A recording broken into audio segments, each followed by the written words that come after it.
Hi everybody, my name is Nana. I'm sure you're all guessing where the accent's from. I'm from England. I've lived in England, I used to live in England for the last 30 years, and then I've been here about 12 years. I've been a nurse for about 20 years, and so I have both experience of working in Europe and obviously working in the US. The major differences are we don't have case managers over there because we have the NHS system. But I love what I do. I've always loved being a nurse. I've always wanted to be a nurse, even when I was very, very young. One of the aspects of nursing for me was always finding out what happens to the patient once they left here. I never really understood what happened to them, who took care of them, what they needed, because I was very, very busy on the floor doing the care plans and taking care of them, giving them the medications, but I wanted to talk to them because I love to talk. Everybody knows I love to talk. I just kind of wanted to give you a brief overview of what my role is and what the role is within the hospital. We're the case managers. We formally changed our name to Resource Management because we're meant to be a resource to the whole of the hospital. The resource to the whole of the hospital starts from the emergency room as the patient first comes in, sometimes as a direct admission from the primary care physicians, depending on whatever the need is. Someone just had a baby, that's what that noise is. And we listen to the water in the background. So we're a resource to everybody, so we go from the emergency room to ICU, to pediatrics, to NICU, like Lorraine was saying, also to the med surgeon telemetry 4. I want you to turn to your packages in your book and look at case management.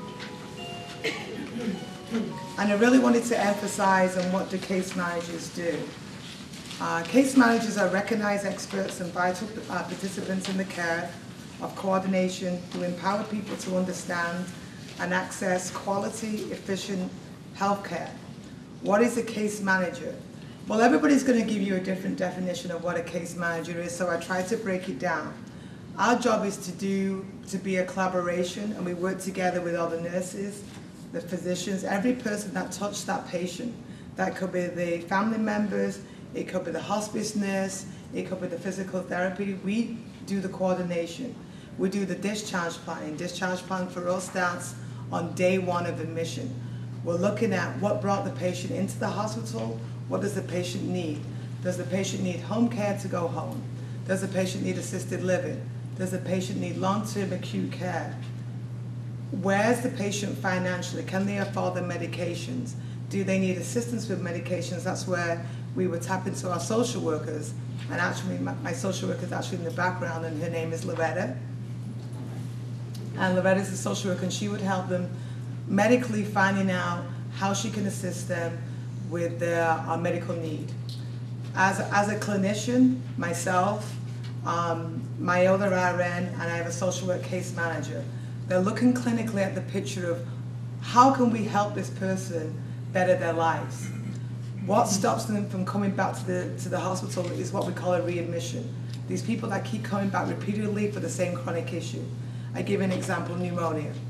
People come back with pneumonia. Why are they coming back with pneumonia? Are they coming back because they're chronically sick, they have other breathing issues, or is it because of what we call non-compliancy? Non-compliancy is they're not following their regimen at home. They either refuse to take their diabetic medication, they refuse to eat what they should be eating. For example, somebody who's watching their weight, especially if they're a congestive heart failure, which means a lot of fluid, shouldn't be eating sauerkraut, but they eat sauerkraut. Then they wonder why they've gained 3 or 5 pounds, and then when they bend down, they can't see their feet. Our job is to explain to them, if you see a 3 to 5 pound weight gain within the week, you need to be talking to your physician. If this keeps repeating itself, then that's an indicator to myself and the case managers that something's not going right. Our job is, because we have all the information at our fingertips, is to assist the patient and their families with what is needed. Do they need hospice? Everybody thinks hospice is about death and dying. It's not always about death and dying.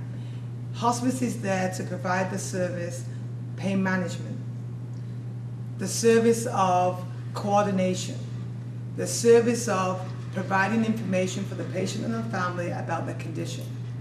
Our job is to get those two people together so they can talk.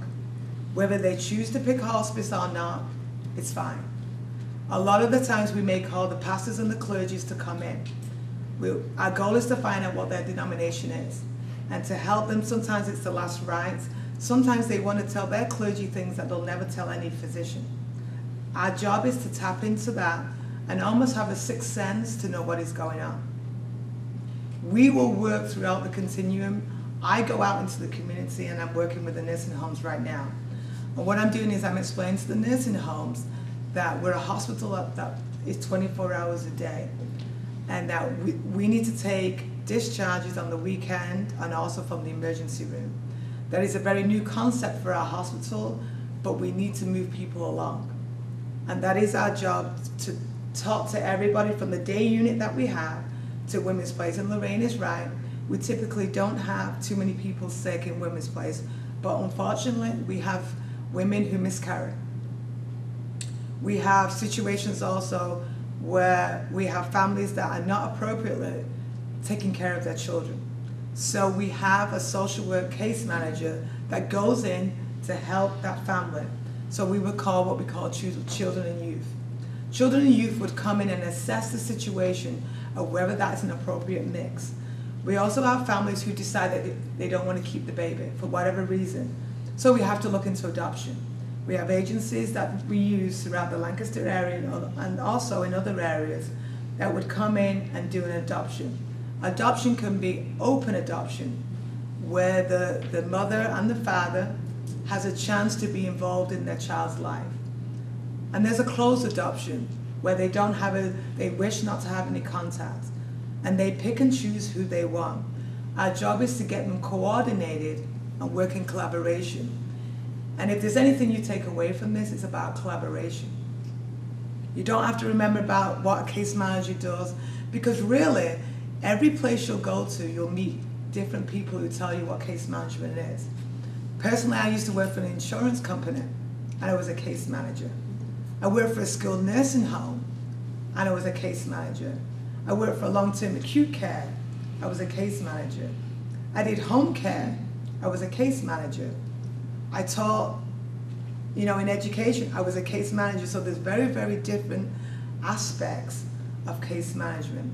What I want you to take away is that when a patient comes into the hospital, as a family member, as a loved one, you are involved in their discharge plan. And you need to learn to speak up.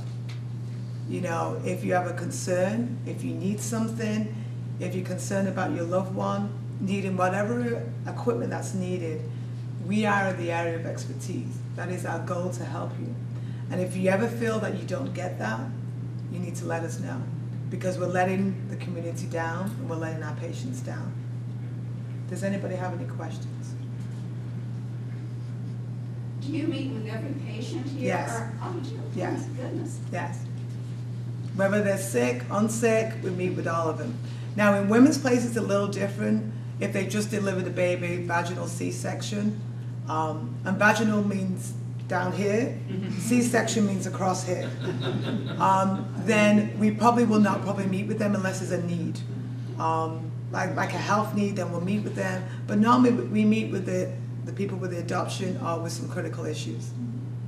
I have 4 members of staff. I have myself. I'm the director. Then I have another RN, case manager, who's another registered nurse. Then I have a social work, she's a discharge planner. And then I have another PRN, which means basically as needed, she comes in to help us. And then I have a social work case manager. So there's a lot of us, and we try to reach all the spectrums of the hospital. We're here 6 days a week now, and we're on call the rest of the time to the whole of the hospital. So if there's a need, they will see all patients that are out there. We give the medical knowledge, and we work alongside with the physicians to make sure that the patients are appropriately in the right setting. That's our goal. We look at criteria. Now, I don't want to bog you down with terminology of the criteria that we look for, because you never remember it. But just be rest assured that when a patient comes through the door, my staff are looking at what has brought them here. I'm looking at why do they keep coming back here. And also I track and trend everything that happens in the hospital, because that's my job. I need to know why they're here, what is the plan, and where are we going? And if they're still here, what have we missed? Is it something that I have a physician advisor, which is a physician. He's on staff, but he's not on staff with the physicians. He's retired. So if there's something that we can't see, because I'm a nurse, and I don't have a mind of a physician, then they go from physician to physician, and they talk to see what they need to do. Does the patient need to stay here, or does the patient need to go somewhere else? But we're always talking to the families, and we're always having family meetings, and I know the social workers are always calling the families to see where we're going and to see what the plan is. Do your records fall under medical records, or are you under different privacy laws, or how does that interact? No, we fall under medical records, and we have a little tab of our own, which is called case management. Every time they see a patient, every time they talk to a patient, they're meant to write a note, and it's right inside the chart. They have to do that so that I know exactly what they're doing, and that we know if the physician is written for a consult, for the social worker or the case manager, we know what we're doing. But we see the patients, regardless of whether there's a consult or not, we see the patient. If there's another need above and beyond that, they always write a note, and it's right in the chart, so that the nurses, staff are aware, and everybody else is aware of what's going on. And how do you interact with our pediatrics department, patients there? Normally what happens with the pediatric staff is we talk to the parents. One of my jobs is to make sure that the physician is aware, because of HIPAA. I'm sure most people are. Is everybody aware of HIPAA? Does everybody know what HIPAA is? Okay. I say to the physician, you've got to make sure that you're careful of who you're talking to, because a lot of times with these pediatric populations, their aunts and uncles and other people come in. So I tell him, that's part of my job, is to let him know that we need to at least speak to the parents to make sure that we have consent. But we talk with we'll talk with the families, and we'll talk with the pediatric staff just like we would, and also the pediatric patient the same way.